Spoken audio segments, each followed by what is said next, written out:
G'day, it's Tim from Retro Toys TV. Today I answer the question, just what is Dino-Riders? With a brief history of the cartoon and the toy line, plus reasons why you should watch it, all this coming up.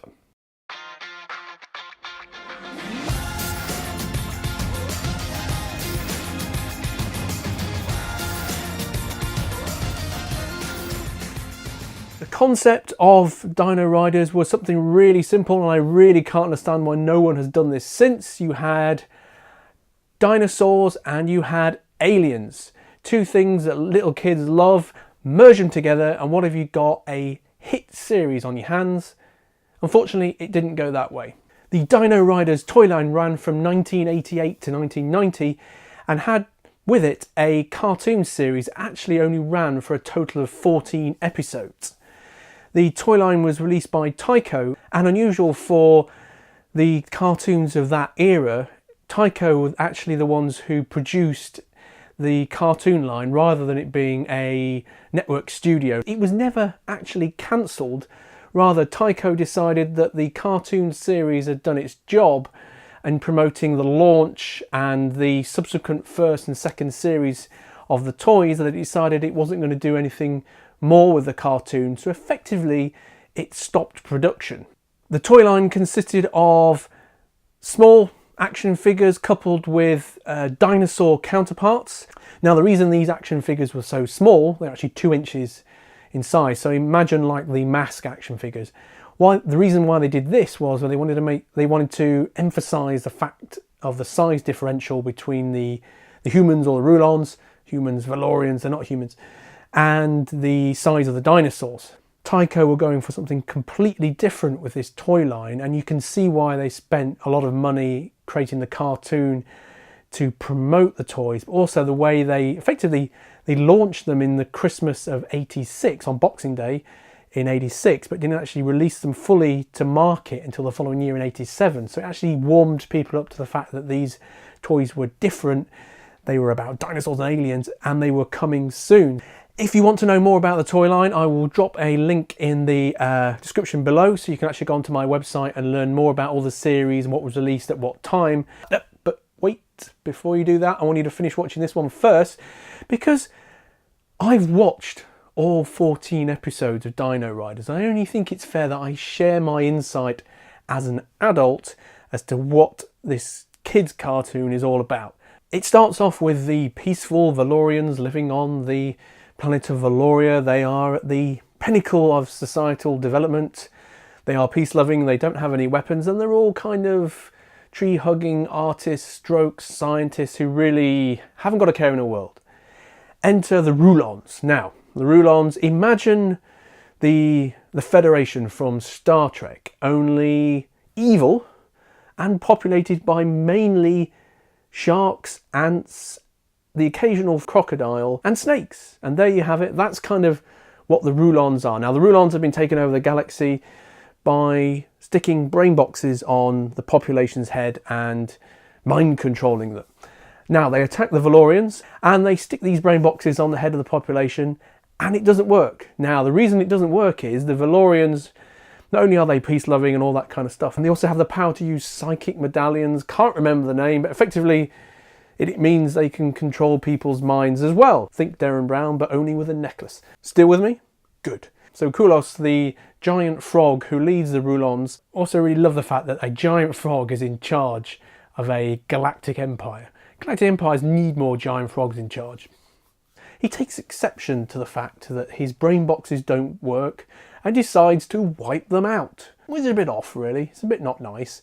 So, in order to escape, the Valorians take off in a shuttle which takes 400 of their population away from their planet Valoria. They also take with them the Step Crystal. Now, the Step Crystal stands for Space Time Energy Projector. Interesting, though, that the Step Crystal is the thing that powers the Valorian society. And so by doing this, they're taking the energy that runs the planet and running away with it. So what about all the rest of the population that have been left behind? Anyway, so off they shoot, the Valorians in their ship, and the Rulons follow them. And there's a bit of a skirmish, and Bob's your uncle, the step crystal works, and it sends them back in time. It sends them and the Rulon mothership back in time. And they crash land on ancient Earth, where all the dinosaurs are. Right, crash landed on Earth, got that. So the Valorians start talking to the dinosaurs using their magic Darren Brown medallions, and the Rulons start capturing dinosaurs and making them do their bidding via some of the adapted brain boxes that they used to enslave the populations of planets with. They start enslaving the dinosaurs. Now this is probably one of the main storylines that makes this cartoon different from other ones. It has this kind of very ethical undercurrent to it that isn't explored at a child's level, but is interesting nonetheless, because you have two races of populations effectively manipulating dinosaurs to do their bidding. You have the Rulons that are doing it quite forcefully and effectively enforcing slave labour with these brain boxes, and then you have the Valorians doing it very nicely but still manipulating dinosaurs via their kind of Darren Brown medallions to work for them as well.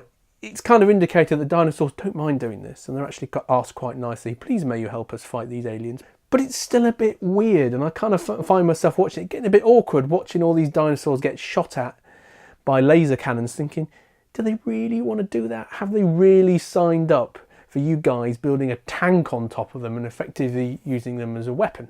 There were also some liberties taken with the type of dinosaurs they interacted with and the eras they originally originated from. They were all kind of thrown together in one big dinosaur squashy mess, with no real appreciation of the different eras they were all from, even to the point where one of the creatures is not even a dinosaur. I'm looking at you, Dimetrodon. But as a kid, you don't really think about that. I'm sure there's some educated kids who go, no, that is the wrong dinosaur from the wrong era. But looking at it as an adult, you kind of think, well, is that really correct? But yeah, you're going to let them off because they're obviously trying to sell toys. Ignore the science, ladies and gentlemen, ignore the science and just rely on the fact that all these dinosaurs are in the same place at the same time. So, back to the premise of the whole story. The premise of the story is basically then Krulos and his band of Rulons trying to get the step crystal back to get him back to the future. Whereas the Valorians kind of embrace their new lifestyle, rename themselves the Dino-Riders, hug a few Brontosaurus and generally knuckle down and don't make an effort to go home at all. I suppose it begs the question, what's happened to the Rulon fleet, the rest of the Rulons who were attacking Valoria back before they all got sent back in time? Are they all sitting there patiently waiting for Krulos to come back through the time wormhole, or have they turned round to finish the job that they were doing on the now defenceless Valoria, or have they kind of wandered off and gone back to the pub or something like that? Because Krulos seems to hold an immense amount of power over a lot of people, so maybe they're just all waiting for him to come back before they finish the job. Who knows? So the episodes are quite formulaic for a standard 80s cartoon, with the villains trying desperately to get the step crystal and always being thwarted at the end. Certainly for the first quarter of the series of episodes, it's really just about introducing the characters, the dinosaurs, and ultimately selling the toys. The T-Rex is in near enough every episode because that was one of the biggest toys that obviously Tycho wanted to sell, so naturally it has to appear in every episode of the cartoon. But there are some kind of standout episodes that kind of make you think, including one where Serena, the healer from the Dino-Riders / Valorians, ends up saving the life of Krulos.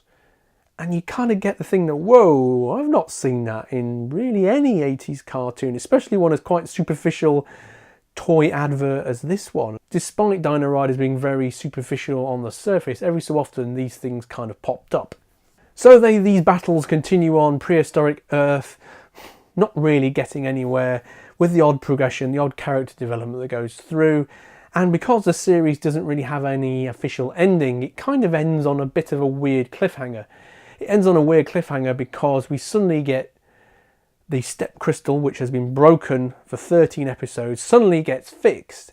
And the Dino-Riders transport themselves, not home, like I was originally thought they were going to do, but to the Ice Age on Earth. And then link up with some very able-bodied and linguistic cavemen, prehistoric man, not Neanderthals, I have to be clear, prehistoric man. They join up with them. They, again, persuade some local mammals, so mammoths, giant sloths, saber-toothed tiger and a warthog, and then create a new band of mammal riders to fight the Rulons by taking them back in time again, and it all gets a bit confusing. So, if you walk away from the fact that they're all really exploiting the dinosaurs for their own ends, it's not a bad little cartoon. I'll give you that. It's not a bad little cartoon. It drags a bit if you're watching 14 episodes back to back, let me tell you that, but you can see what they were trying to do. Introduced the concept of dinosaurs with tanks attached to them. It introduced the fact that these toys were going to be something really cool and something really different, and it worked. I'm actually really surprised that the Dino-Riders toy line didn't extend longer. I'm actually really surprised that the Dino-Riders cartoon didn't extend, and I'm also really surprised that someone, Mattel, because you've got the rights, hasn't re-released all this stuff. I mean, speaking from my own personal experience, kids love dinosaurs, kids love aliens, kids love laser guns. I'm really surprised in this modern day that they haven't re-released this. Either as another toy line, as another cartoon, or, and I think there were rumours, and I don't know if they're still around now, but they were actually maybe going to release this as a movie. I mean, it's a license to print money.